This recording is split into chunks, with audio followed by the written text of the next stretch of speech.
रिया ने कढ़ाई में धीरे धीरे मूंग की दाल भूनते हुए अपनी देवरानी मेघा से कहा, देखना मेघा, माँ जी जैसे ही हलवे की खुशबू महसूस करेंगी, उनके चेहरे पर मुस्कान खुद ब खुद आ जाएगी। हाँ दीदी, सही कहा आपने। और मैंने सोचा है कि साथ में गर्मा गर्म पकोड़े भी तल देती हूँ। सर्दी के दिन और पकोड़े, सब लोग खुश हो जाएंगे। दोनों की हंसी से रसोई जगमगा रही थी और उधर बाहर आंगन में बैठे राम सिंह जी और राधिका जी दोनों बहुओं की बातें सुनकर मुस्कुरा रहे थे। अगले ही पल रिया ने हलवे की कटोरी में ऊपर से बारीक कटे काजू बादाम डाले, तो इधर मेघा ने पकोड़े को प्लेट में सजाया और साथ ही चाय के 4 कप थाल में रख दिए। दोनों ने एक दूसरे की ओर देखा और बोली, चलो अब माँ बाबूजी के चेहरे पर वो मुस्कान लानी है जिसके लिए ये सारी मेहनत की है। माँ बाबूजी, गर्मा गर्म नाश्ता हाजिर है, रिया ने चहकते हुए कहा। तो राम सिंह जी ने चश्मा हटाया और बोले, अरे वाह, तभी कहूँ खुशबू कहाँ से आ रही है, आज तुम लोगों ने तो कमाल ही कर दिया। तभी राधिका जी ने थाल की ओर देखते हुए कहा, अरे मूंग दाल का हलवा और पकोड़े, सच में तुम दोनों ने तो आज कमाल ही कर दिया बहू। तभी रिया ने प्यार से कटोरी आगे बढ़ाते हुए कहा, ये लीजिए माँ जी, चख के बताइए कि कैसा बना है। तभी मेघा ने चाय का कप राम सिंह जी को थमाते हुए कहा, और बाबूजी, आपके लिए स्पेशल चाय, अदरक इलायची वाली। तो राम सिंह जी चाय के घूंट भरते ही आंखें बंद करते हुए बोले, वाह बेटी, इस चाय ने तो जवानी की सुबह याद दिला दी। अब चारों के बीच नाश्ते के साथ साथ यादों और हंसी का सिलसिला शुरू हो गया। तभी वहाँ उनके दोनों बेटे प्रदीप और नरेश भी आ गए।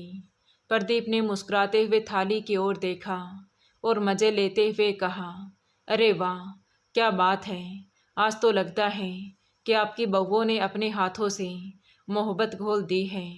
नरेश ने भी पास आकर चाय का कप उठाया और चाय की चुस्की लेते हुए कहा, माँ बाबूजी, सच बताऊं, इस घर की सबसे बड़ी खुशी आप दोनों हो। सुकून तो घर आकर ही मिलता है।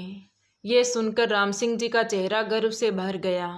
उन्होंने धीरे से कहा, और हमारा सुकून तो तुम सबसे है, यही प्यार बना रहे, बस यही दुआ है ईश्वर से मेरी। रिया और मेघा ने एक दूसरे की ओर देखकर हल्की मुस्कान दी, जैसे आंखों ही आंखों में कुछ कह रही हों। उसी वक्त अंदर से आवाज़ आई, पापा, मेरे लिए क्या लेके आए हो? अपनी तोतली आवाज़ में बोलती हुई प्रदीप की बेटी परी भागती हुई आई और सीधे अपने पिता के पैरों से लिपट गई। तो प्रदीप ने उसे गोद में उठाया और हंसते हुए बोला, आपके लिए तो आपकी मम्मी ने दूध बनाया है बेटा, और वो भी चॉकलेट वाला। परी ने मुस्कुराकर तालियां बजाई और सबकी हंसी से आंगन एक बार फिर खिलखिला उठा। अभी बरामदे में सब मिलकर हंसी मजाक कर ही रहे थे कि तभी दरवाजे पर किसी की दस्तक हुई। रिया ने जाकर दरवाज़ा खोला तो सामने ममता काकी आंखों में आंसू लिए खड़ी थी। अरे ममता काकी, क्या हुआ, अंदर आइए ना, रिया ने घबराकर कहा। तो ममता काकी धीमे कदमों से अंदर आ गई। उनके कदमों में थकान और दिल में दर्द साफ झलक रहा था। बरामदे में बैठे राम सिंह जी और राधिका जी ने जब उन्हें देखा तो तुरंत उठकर पास आ गए। ममता बहन, ये क्या हाल बना रखा है आपने? राम सिंह जी ने चिंतित स्वर में पूछा। ममता काकी, जो अब तक खुद को संभालने की कोशिश कर रही थी, राम सिंह जी की आवाज़ सुनते ही फूट पड़ी। भाई साहब, वो मकान मालिक आज फिर आया था, कह रहा था कि अगर आज किराया नहीं दिया तो घर खाली करवा लेगा। आप तो जानते ही हैं कि सोनू की नौकरी भी चली गई है, अब मैं पैसे कहाँ से लाऊं? राधिका जी ने आगे बढ़कर उन्हें सहारा दिया और पास बैठा लिया। ममता काकी, रो मत, सब ठीक होगा, भगवान पर भरोसा रखो। माहौल अचानक भारी हो गया था। सुबह की वो मुस्कान थोड़ी देर के लिए ठहर सी गई थी। ममता की ऐसी हालत देखकर राम सिंह जी ने प्रदीप की ओर देखा और बोले, प्रदीप, ये लो चाबी, अंदर वाले लॉकर में एक पैकेट रखा है, तुम वो ले आओ और ममता काकी को दे दो। प्रदीप चुपचाप चाबी लेकर अंदर चला गया। घर में कुछ देर के लिए सन्नाटा सा छा गया था। राधिका जी ने ममता काकी के हाथों को हल्के से थपथपाया और बोली, देखो चिंता मत करो, सब ठीक हो जाएगा। हमसे जो बन पड़ेगा हम करेंगे। ममता काकी सालों से राम सिंह जी के पड़ोस में किराए पर रहती थी। दोनों परिवारों में काफ़ी अच्छा तालमेल था। राम सिंह जी तो ममता काकी को अपनी बहन जैसे ही मानते थे। उधर दूसरी तरफ जैसे ही प्रदीप ने चाबी लेकर लॉकर खोला तो उसकी आंखें चमक उठी। उसने देखा कि लॉकर में नोटों की गड़ियाँ और कुछ गहने रखे हुए थे। वो कुछ पल के लिए सनसा हो गया। इतने पैसे और गहनों को देखकर उसे विश्वास नहीं हुआ। वो बस खड़ा होकर देखता रहा। उसकी आंखों में अब लालच की रोशनी चमक रही थी। कुछ देर बाद उसने चुपचाप पैकेट उठाया और राम सिंह जी के पास आकर उन्हें पैकेट देते हुए कहा, ये लीजिए बाबूजी। राम सिंह जी ने पैकेट लिया और मुस्कुराते हुए ममता काकी की ओर इशारा करते हुए कहा, ये लो बहन, जाओ और अपना किराया चुका दो।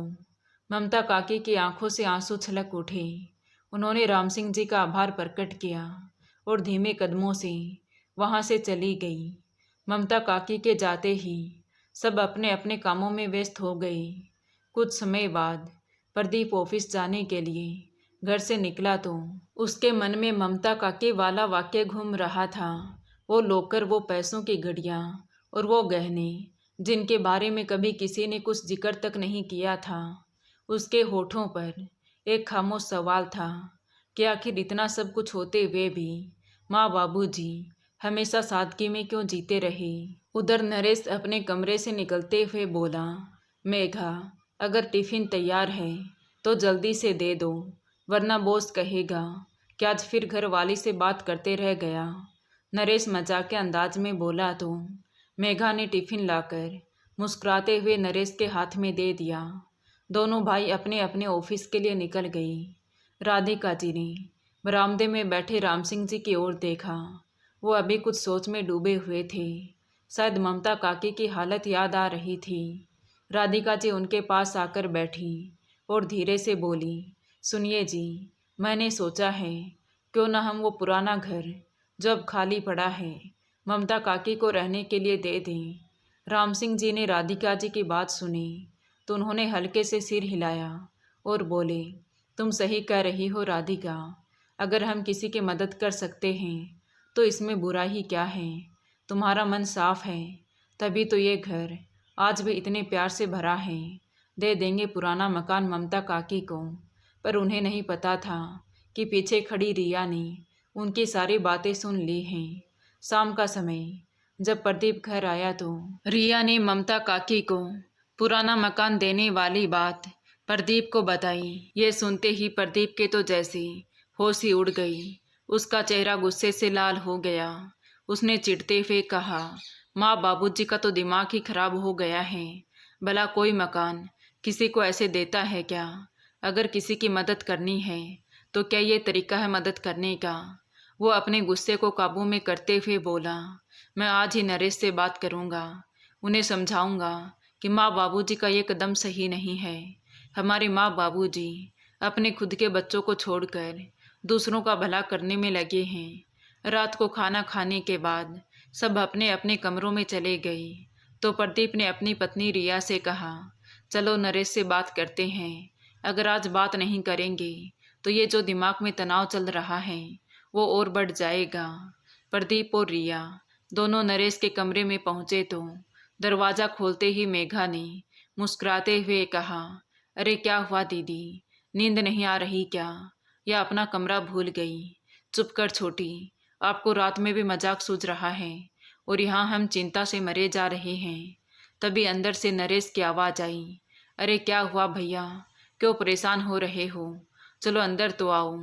प्रदीप अंदर आते ही बोला, छोटे, माँ बाबूजी ने ममता काकी को हमारा पुराना घर दे दिया है।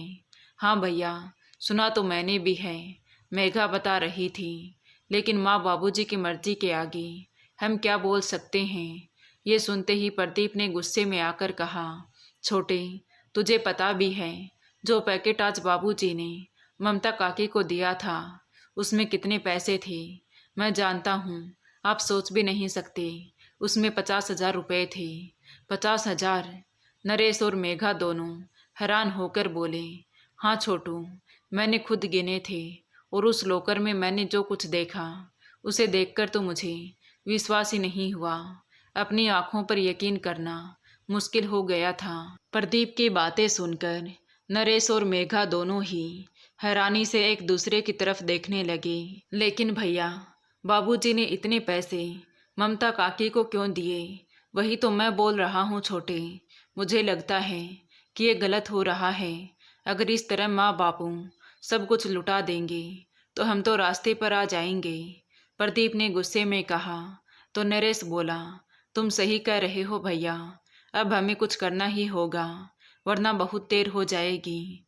तभी रिया ने चिंतित होते हुए पूछा, लेकिन अब हम कर भी क्या सकते हैं? माँ बाबूजी की हर बात में दखल देंगे तो उन्हें भी बुरा लगेगा, और वैसे भी वो जो कर रहे हैं उन्हें लगता है वही सही है।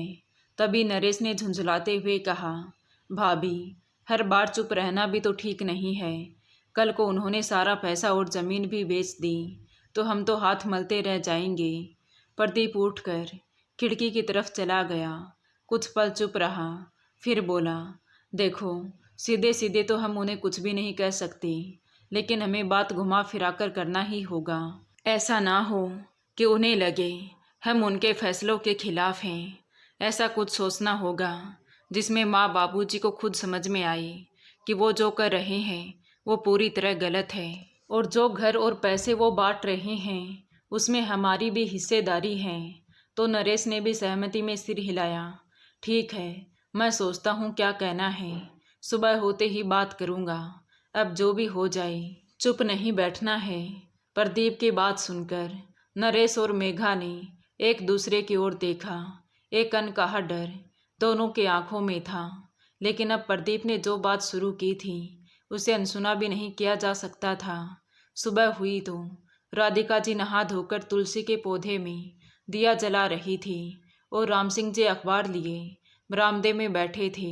तभी प्रदीप और नरेश धीरे धीरे चलते हुए उनके पास आए। पीछे पीछे दोनों बहुएं भी आ गईं। माहौल एक अजीब से तनाव में डूबा हुआ था। प्रदीप ने धीमे स्वर में कहा, माँ बाबूजी, हमें आपसे कुछ ज़रूरी बात करनी है। ये सुन राम सिंह जी ने चश्मा उतारते हुए कहा, हाँ बेटा कहो, क्या बात है? तभी नरेश ने आगे बढ़ते हुए कहा, बात यह है पिताजी कि हम आपकी उदारता को समझते हैं, लेकिन हर किसी की मदद और सहायता करना सबकी सलाह से होनी चाहिए।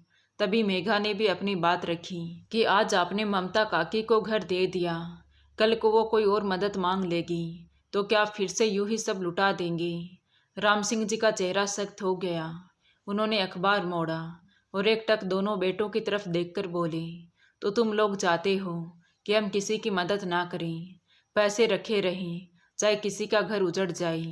प्रदीप ने कहा, नहीं बाबूजी, हम सिर्फ ये कह रहे हैं कि ये अभी अकेले आपका फैसला नहीं है, हम सबका भविष्य भी इस घर में से जुड़ा है, और अगर आपने यूं ही सब बांट दिया तो कल हमारे पास क्या बचेगा?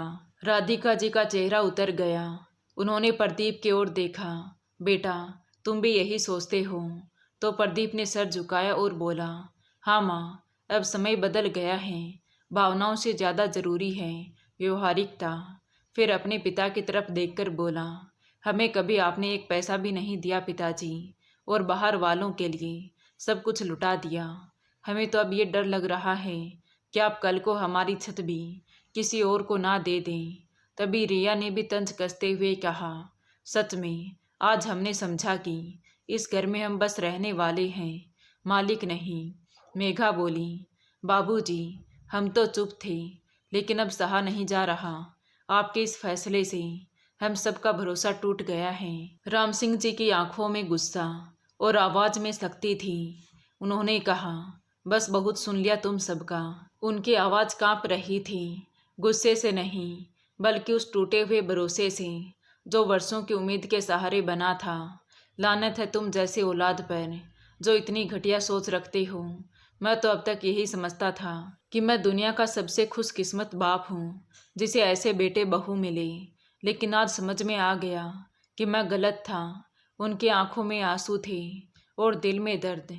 तुम सब पैसों के भूखे हो, तुम्हें सिर्फ अपना आराम, अपनी ज़रूरतें नज़र आती हैं। क्या तुम्हें याद भी है कि जब तुम छोटे थे तब किसने अपने हिस्से की रोटियां छोड़ी थीं? किसने तुम्हें सर्दी में अपना कंबल उठाया था और खुद ठिठुरते रहा? आज जब हम बूढ़े हो गए हैं तो हमारे फैसले, हमारी मौजूदगी तुम्हें बोझ लगने लगी है। तो सुन लो, जाओ, निकल जाओ मेरे घर से। हमें तुम जैसे बेटों की कोई ज़रूरत नहीं है। इतना कहते कहते उनकी आवाज़ भर्रा गई, आंखें भीग गई। तभी राधिका जी दौड़ती हुई आई और कांपती आवाज़ में बोली, आप गुस्सा मत कीजिए जी, आपकी तबीयत बिगड़ जाएगी। छोड़ो इन सब बातों को। राम सिंह जी वहीं सोफे पर बैठ गई। उन्होंने थके हुए हाथों से अपना सिर पकड़ लिया, जैसे सारी दुनिया का बोझ अब उन्हीं के कंधों पर हो। घर में एक अजीब सी चुप्पी फैल गई थी। प्रदीप और नरेश दोनों अपनी पत्नियों के साथ चुपचाप अपने कमरों की ओर बढ़ गए। उन्हें ना तो किसी बात का पछतावा था और ना ही कोई शर्म। रात को राधिका जी ने राम सिंह जी को समझा बुझाकर जैसे तैसे सुला तो दिया था, लेकिन उन्हें एहसास था कि उनके मन में जो तूफान चल रहा है वो उन्हें चैन से नहीं सोने देगा। रात के करीब 2 बजे थे। राधिका जी उठी तो देखा कि राम सिंह जी बिस्तर पर बेचैनी से करवटें बदल रहे हैं, पसीने से लथपथ थे। अचानक उन्होंने अपना सीना पकड़ लिया और दर्द से करा उठी। ये देखकर राधिका जी बदहवासी में चिल्लाई, सुनिए जी, क्या हो रहा है आपको? राधिका, मेरे सीने में बहुत तेज दर्द हो रहा है। राधिका जी घबराते हुए उठकर उनके पास बैठ गई, जल्दी से लाइट जलाई और एक बार फिर से अपने पति की ओर देखा। उनका शरीर हिल रहा था और सांसें तेज हो रही थी। तो राधिका जी ने बिना समय गंवाए कमरे का दरवाज़ा खोला और जोर से चिल्लाई, प्रदीप और नरेश जल्दी आओ। तेज आवाज़ सुनकर दोनों भाई दौड़ते हुए कमरे में पहुँचे। क्या हुआ माँ? प्रदीप ने घबराते हुए पूछा। तुम्हारे बाबूजी को देखो, इनको सीने में बहुत दर्द हो रहा है। राधिका जी की आवाज़ में घबराहट थी। प्रदीप ने उसी वक्त एम्बुलेंस को कॉल किया। दोनों बहुएं भी दौड़ते हुए आई। क्या हुआ माँ जी? मेघा ने पूछा, लेकिन राधिका जी सिर्फ अपने पति की तरफ देख रही थी। उनके सर को गोद में रखकर बोले जा रही थी, सुनिए जी, कुछ नहीं होगा आपको। लेकिन राधिका जी के चेहरे पर डर साफ झलक रहा था। उनके आंखों से आंसू बह रहे थे। तभी बाहर एम्बुलेंस आ गई। दोनों भाई अपने पिता को एम्बुलेंस में ले गई। राधिका जी भी उनके साथ चली गई। लेकिन अस्पताल पहुंचे तो डॉक्टर ने उन्हें देखा और सिर हिलाते हुए कहा, मुझे खेद है, हम कुछ नहीं कर पाएंगे। दोनों भाई ये सुनकर स्तब्ध हो गए। उनका दिल बैठ गया। एक पल में ही उनकी पूरी जिंदगी बदल गई थी। राम सिंह जी अब इस दुनिया में नहीं रहे थे। बाबूजी, प्रदीप जोर से चीखा और उसके आंखों में आंसुओं की झील बहने लगी। नरेश भी शोक में डूबा था, लेकिन वो खुद को संभालते हुए अपने भाई को सांत्वना देने की कोशिश कर रहा था। और वहीं पास खड़ी थी राधिका जी, जिनके चेहरे पर एक ऐसा खालीपन था मानो जिंदगी का सबसे बड़ा हिस्सा एक पल में उनसे छीन गया हो। वो धीरे धीरे कदम बढ़ाते हुए स्ट्रेचर की ओर आई और रोते हुए बोली, नहीं जी, आप ऐसे नहीं जा सकते। उठिए, देखिए आपके बच्चे हैं, मैं हूँ। दोनों भाई माँ को पकड़े खड़े थे। पर आज तीनों का सहारा चला गया था। जो घर पहले खुशियों में गूंजता था, वहाँ बस सन्नाटा पसरा हुआ था। राम सिंह जी को गुजरे 2 दिन हो चुके थे, लेकिन लोग अभी शोक संवेदना देने जा रहे थे। वहीं दूसरी ओर उनके दोनों बहुओं के मन में कुछ और ही चल रहा था। रिया ने इशारा करते हुए छोटी बहू मेघा को पास बुलाया। क्या हुआ दीदी, क्यों बुलाया? मेघा ने धीमे से पूछा। अरे आप भी ना बहुत सवाल करती हो। रिया ने मुस्कुराते हुए अपनी मुट्ठी खोली, जिसमें एक चमकती हुई चाबी थी। ये लो, ये तो माजे के लोकर की चाबी है ना, आपके पास कैसे आई? मेघा ने हैरानी से पूछा। वो सब बाद में बताऊंगी, पहले मेरी बात ध्यान से सुनो। और फिर कुछ ही देर में दोनों बहुएं अपनी सास के पास जाकर इस तरह बैठ गईं जैसे दुनिया की सबसे दयालु बहुएं हों। चेहरे पर करुणा और आंखों में योजनाएं साफ झलक रही थी। इधर दोनों भाइयों को घर का माहौल थोड़ा अजीब लगने लगा था, लेकिन दिल के किसी कोने में एक संतोष भी था कि अब ये घर, जायदाद, सब कुछ उनका ही है। धीरे धीरे दिन बीतने लगे। राम सिंह जी को गुजरे हुए कुछ हफ्ते हो चुके थे। राधिका जी ने खुद को जैसे तैसे संभाल लिया था, लेकिन उनके चेहरे की चमक, उनके आंखों की वो कोमल मुस्कान, सब कुछ जैसे साथ ही चला गया था। अब वो ज़्यादा वक्त घर में भगवान की पूजा में बिताती थी। कुछ दिन बाद राधिका जी ने नहा धोकर पूजा की थाल सजाई, क्योंकि आज उनका मन था शिव मंदिर जाने का। इसलिए वो मंदिर जाने के लिए अपनी अलमारी की ओर बढ़ी। उन्होंने अपना पर्स उठाया और उसमें चाबी ढूंढने लगी। कुछ देर इधर उधर ढूंढने के बाद चाबी नहीं मिली तो उन्होंने बहुओं को आवाज़ लगाई, मेघा बहू, जी माँ जी, मेरे लॉकर की चाबी जो मैं पर्स में रखती थी वो नहीं मिल रही, कहीं तुमने देखी क्या? मेघा ने एक नज़र कमरे में डाली, फिर कुछ कहने ही वाली थी कि तभी रिया कमरे में आई। माँ जी, ये देखिए, उसने एक चाबी दिखाते हुए कहा, ये मुझे बरामदे में पड़ी हुई मिली थी, मुझे नहीं पता था कि ये आपकी चाबी है। राधिका जी ने एक पल के लिए चाबी को देखा, फिर धीमे स्वर में बोली, अच्छा हुआ बेटा जो तुम्हें मिल गई, अगर किसी और के हाथ लग जाती। तो ऐसा बोल के वो चुप हो गई। उनका मन जैसे किसी अनजाने डर से भर गया था। उन्होंने चाबी लेकर लॉकर खोला तो उनकी आंखें वहीं ठहर गई, क्योंकि लॉकर अंदर से खाली पड़ा था। ना कोई जेवर, ना ही पैसे। ये वही लॉकर था जिसमें उनके पति राम सिंह जी ने जीवन भर की कमाई संभाल कर रखी थी, उन बच्चों के लिए जिनके भविष्य की चिंता उन्होंने हर सांस के साथ की थी। उसी पल दोनों बहुएं एक दूसरे की तरफ देखकर हल्के से मुस्कुराई। वो मुस्कान राधिका जी की आंखों से छुपी नहीं थी। अब वो सब कुछ समझ चुकी थी। राधिका जी की आंखों में आंसू नहीं थे, बस उनकी आत्मा जैसे रो रही थी। और फिर चाबी को कसकर मुट्ठी में दबा लिया और गुस्से में बोली, इसमें जो गहने और पैसे थे वो कहाँ गए? तो रिया ने झट से जवाब दिया, माँ जी, हमें क्या पता, हमने तो कुछ नहीं लिया। तभी मेघा ने तुरंत बात काटते हुए कहा, आपने शायद कहीं और रख दिए होंगे, याद नहीं आ रहा होगा। वैसे भी आपकी उम्र हो गई है और बुढ़ापे में अक्सर लोग चीज़ रखकर भूल जाते हैं। आप भी भूल गई होंगी, दे दिया होगा किसी को दान में, जैसे ममता काकी को मकान दिया था। राधिका जी का चेहरा सख्त हो गया। मुझे अच्छी तरह याद है, ये सब इसी लॉकर में था। मैंने और तुम्हारे बाबूजी ने एक एक चीज़ जोड़कर यहाँ रखी थी। उनकी आवाज़ ऊंची होने लगी। पूरे घर में हलचल मच गई। दोनों बहुएं साफ साफ झूठ बोलने लगी थी।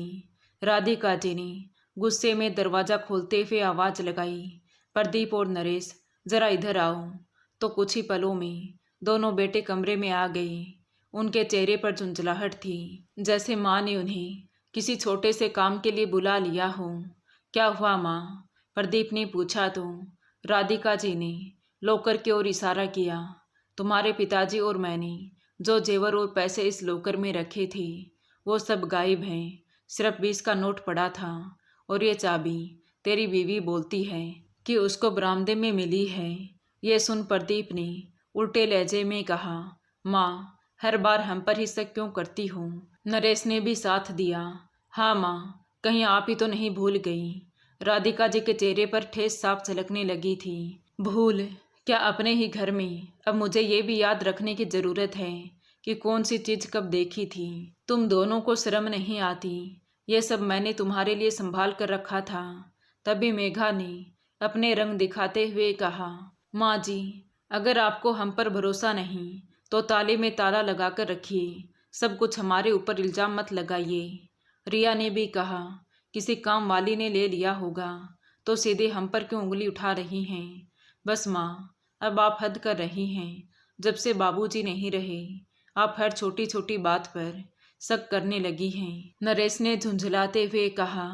तो बेटे की बात सुनकर राधिका जी की आंखों से आंसू बहने लगे, लेकिन वो आंसू अब कमजोरी के नहीं थे बल्कि टूटे हुए भरोसे के थे। तुम्हारे बाबूजी सही कहते थे कि हमने सिर्फ घर बनाए, बेटे नहीं। चारों खामोश हो गई, लेकिन उस कमरे की हवा अब बोझिल हो चुकी थी। उस दिन के बाद से घर में मौज मस्ती चलती, शराब की बोतल खोलती और शोरगुल से पूरा घर गूंज उठता। राधिका जी के लिए सब जैसे किसी बुरे सपन से कम नहीं था।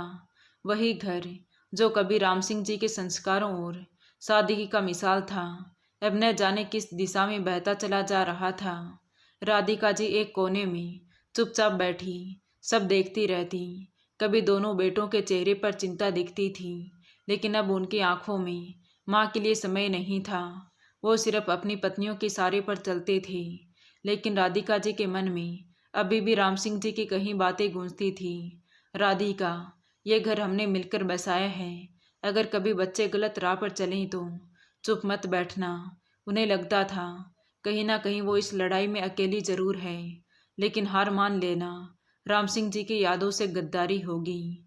एक शाम जब वो अपने लिए खाना बना रही थी तो देखा गैस खत्म हो गई। उन्होंने सिलेंडर को थोड़ा पलटकर रोटी सेकने की कोशिश की, पर सिलेंडर बिल्कुल खाली था। किसी से कहने का भी कोई फायदा नहीं था। फिर थककर रसोई के एक कोने में बैठ गई कि आंसू खुद ब खुद गिरने लगे। उस दिन भी वो भूखी ही सो गई। अगली सुबह कुछ मन भारी था। नहा धोकर उन्होंने पूजा की थाली ली और मंदिर की ओर चल पड़ी। शायद भगवान से शिकायत करने का मन था आज उनका। मंदिर पहुंचते ही पीछे से आवाज आई, अरे राधिका बहू तुम। राधिका जी ने मुड़कर देखा तो वो कोई और नहीं, ममता काकी थी। उम्र में बड़ी, लेकिन हमेशा अपनापन देने वाली। उन्हें देखते ही राधिका जी की आंखें भर आई। ममता काकी ने उन्हें सीने से लगा लिया। क्या हाल बना रखा है, कितनी कमज़ोर हो गई हो। राधिका जी ने थोड़ी देर तो कुछ नहीं कहा, लेकिन ममता काकी की आवाज़ में ऐसा अपनापन था कि दर्द उनकी आंखों से बह निकला। वो रोते हुए बोली, जब से ये छोड़कर गए हैं वो घर अब घर नहीं रहा और मैं अपने ही घर में जैसे बोझ बन गई हूँ। ममता काकी चुपचाप सुनती रही, फिर उनका हाथ थामकर बोली, चाहे बेटा बहू पूछे या नहीं, लेकिन तू अपनी ज़िंदगी क्यों खराब कर रही है। चल आज मेरे साथ चल। एक दिन नहीं, जब तक तू चाहे तब तक मेरे साथ रह सकती है। नहीं काकी, मैं किसी पर बोझ नहीं बनना चाहती। ममता काकी मुस्कुराई। बोझ वो होता है जो दिल से उतार दिया जाए। तो मेरे दिल में है। मंदिर की सीढ़ियों पर बैठी राधिका जी चुप थी। कुछ देर बाद उन्होंने धीरे से अपने आंसू पोंछे और ममता काकी की ओर देखकर बोली, नहीं काकी, अब मुझे किसी के सहारे की ज़रूरत नहीं है।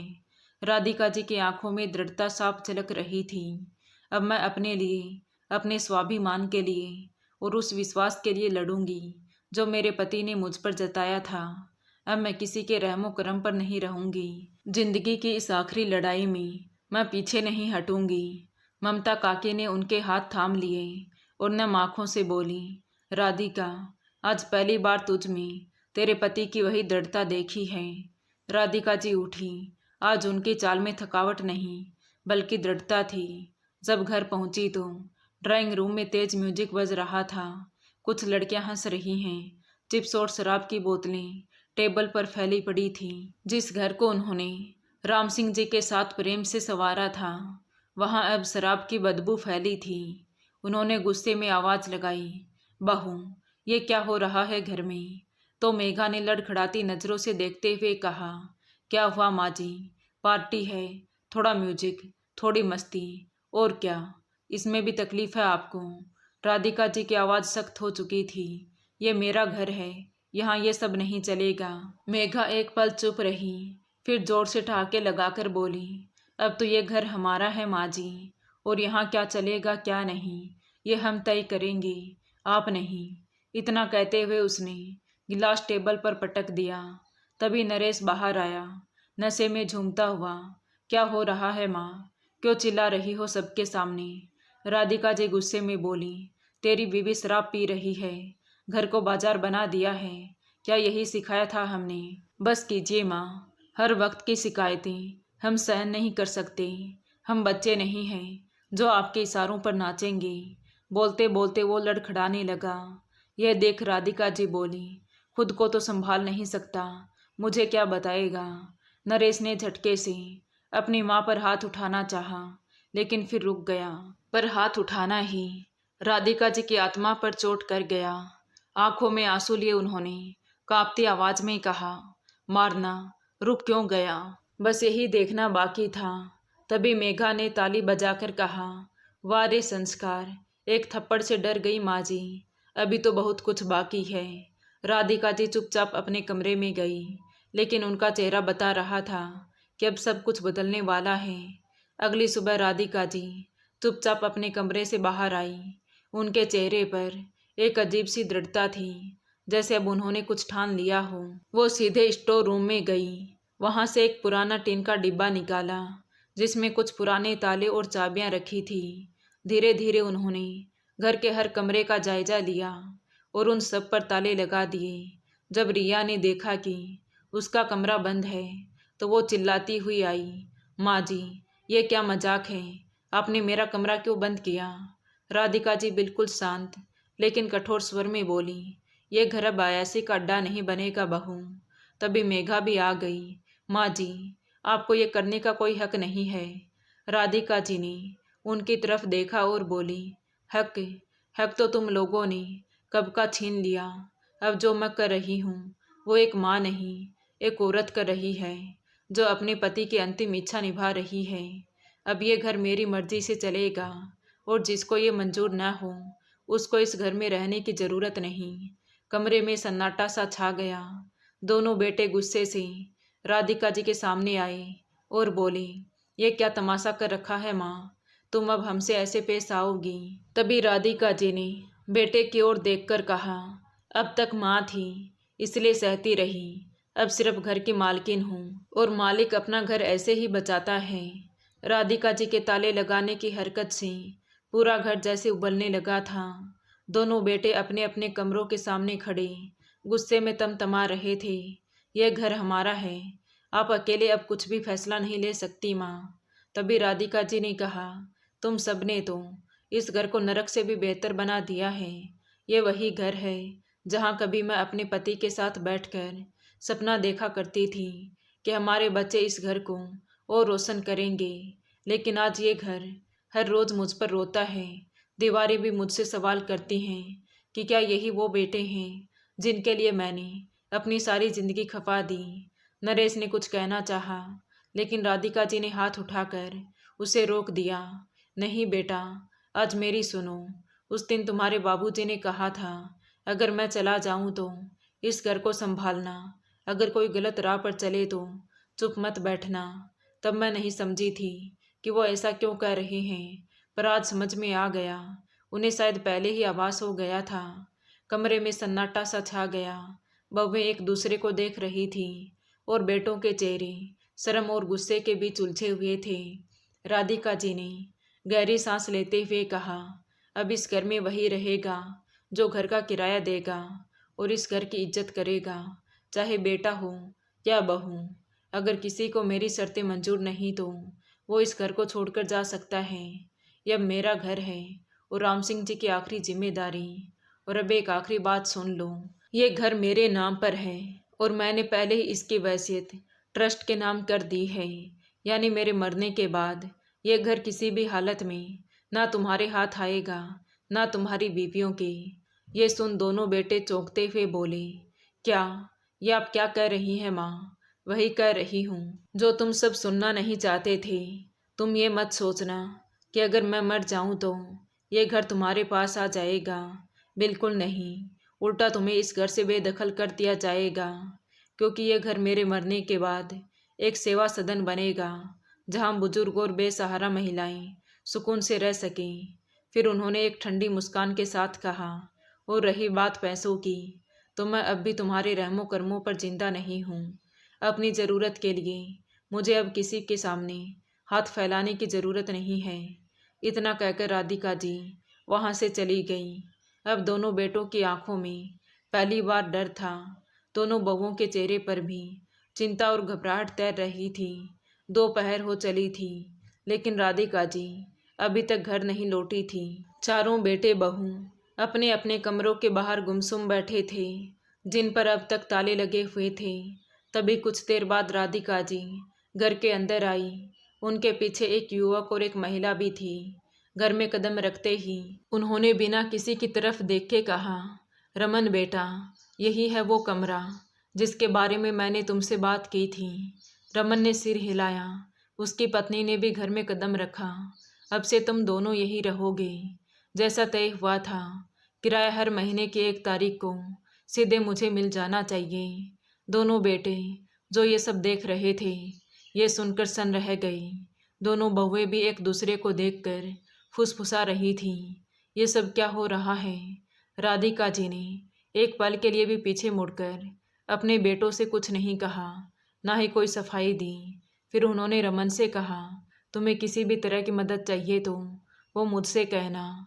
इस घर में अब हर कोई बराबरी से रहेगा, चाहे बेटा हो या किराएदार। सिर्फ इतना है कि अब किसी को मुफ्त की रोटी नहीं मिलेंगी। कहते हुए उन्होंने घर में बने भगवान के मंदिर के सामने जाकर घंटी बजाई और फिर वही भजन गाने लगी जो कभी राम सिंह जी के रहते सुबह की पहचान हुआ करती थी। प्रदीप और नरेश का गला सूख गया था। दोनों बहुओं की आंखों में भी अब शर्म थी, पर अब उनके पास कुछ नहीं बचा था। राधिका जी ने सिर्फ एक बार उनकी ओर देखा, जैसे कह रही हो, अब ये घर वैसा नहीं रहा जैसा तुमने बना दिया था। अब ये वैसा होगा जैसा इसे होना चाहिए था। नरेश धीरे धीरे माँ के पास आया और बोला, माँ, हमसे बहुत बड़ी गलती हो गई, हम शर्मिंदा हैं। प्रदीप भी झुकते हुए बोला, माफ़ कर दो माँ, हम पत्नियों की बातों में आ गए थे, पर अब समझ आ गया है कि हमने आपको कितना दुख दिया है। तभी राधिका जी ने कहा, बेटा, माँ का दिल बहुत बड़ा होता है, लेकिन सब कुछ सह जाए ऐसा भी नहीं होता। माफ़ कर भी दूँ तो क्या वो पल लौटेंगे?